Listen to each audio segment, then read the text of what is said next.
Oh yeah, baby. You know I love my shoot 'em ups. You know, I'm not talking about first-person shooters, which are awesome and all, great for getting out some frustration and everything. But I'm talking about vertical and horizontal shoot 'em ups where you're like a spaceship or a sexy girl, air zonk. I'm talking about those type of shoot 'em ups. Those are awesome. I love those games. Simple, old school fun. You collect a few power-ups. You level up your ship, you throw down some bombs. Just old school shooting action, I love it. But on the Super Nintendo, sadly, there's not too many.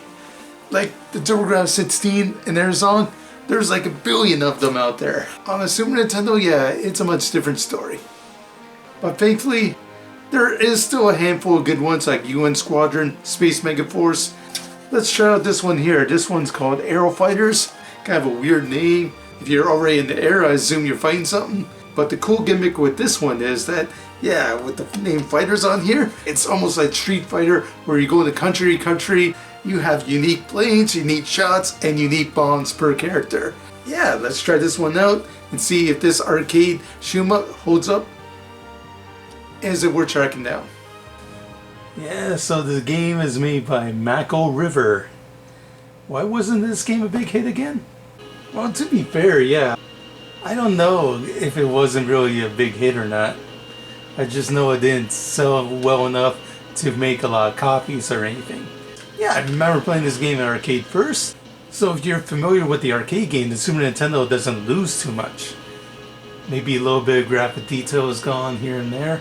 But it's still a two-player game, which is awesome. Usually Super Nintendo games aren't two players, especially in shoot 'em ups.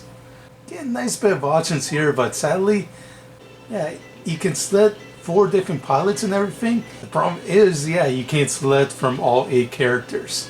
So if you're playing alone, you want to pick as a rebellious Japanese schoolgirl singer, well, you can't. No, you gotta be the stern samurai in the one-player mode. Yeah, there's 8 characters in the game, but one player must always play as the default one-player mode characters.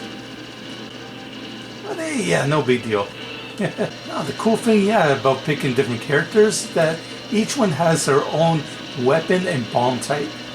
It's fun to, you know, pick and choose which character will suit you best. Yeah, here on the Japanese side, this guy throws samurai stars and has a cool bomb attack. Yeah, that leaves you invincible for a bit. And you can fire off missiles too once you get enough power-ups. Very cool.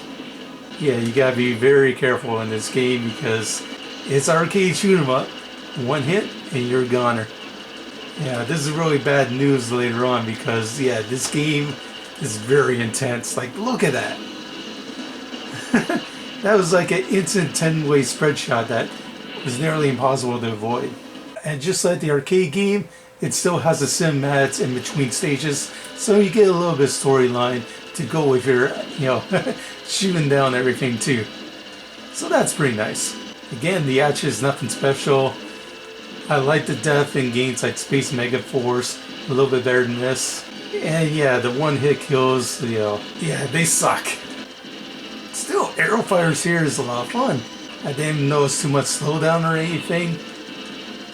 Graphics still hold up, especially with these bosses here that take forever to kill.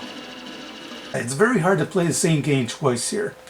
With randomized stages, 8 different characters to use, 2-player action, and yeah, the storyline changes too when you pick from 2 different characters. Like the 2 characters sometimes will fight with one another. Kofo here can be kind of an a-hole. But thankfully, yeah, he has a nice straight laser in his ship, so he's good to use. Great, let's see his bomb attack. Okay, that one kind of sucked, but yeah, look at his laser here.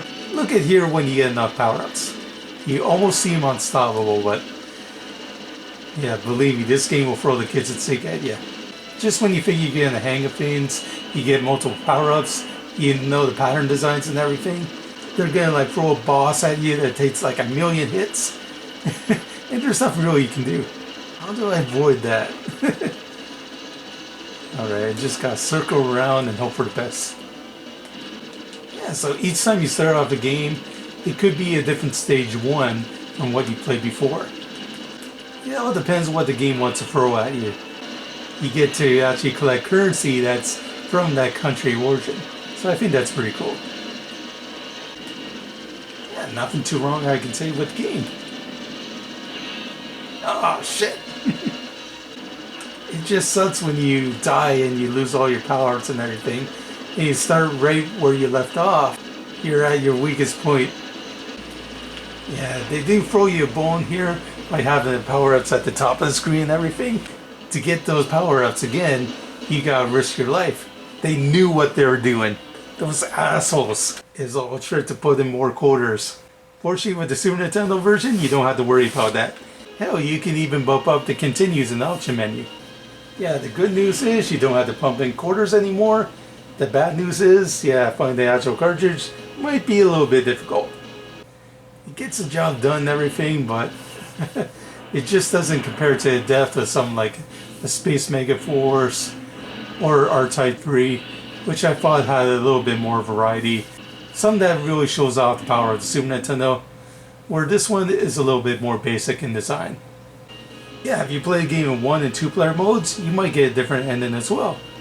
It's well worth playing, but yeah, be prepared for a challenge because those one-hit kills, yeah, it sucks, but that's what arcade shooters are like, you know? Maybe I can pick the American pilot in 1 player mode and have, you know, second player be from England or something, but no, it has to be USA as 1 player and 2 player. You can't mix and match. That's kind of a shame. I think they would fit that in the sequels, but of course the sequel wouldn't come here on Super Nintendo. Yeah, not the biggest hit for Mako River here. Alright, so that was Aero Fighters here on Super Nintendo. A pretty cool shoot 'em up. Yeah, nothing too revolutionary, but yeah, you go to play it again, you're almost not playing the same game twice, where you play with a friend, enemy, where you want to play out the different characters and everything, see what sort of endings you can get. So yeah, Aero Fighters on Super Nintendo. If you can drag it down, find nice and cheap. It's a pretty solid game. I give it a 74 out of 100. Again, nothing too new. Fast action, the 2 player mode is still available. There's a lot to like. I also like a little bit of shooters with more story to them as well. And this one definitely has it. Aero Fighters, yeah. Yeah, now let me see if I can go on eBay and see how much this game's worth. Yeah, it's probably worth nothing. Okay. Thank you all for watching. This is Arizona World Heavyweight Champion, over and out. Oh, darn, I think I broke it in half. Yeah, whatever.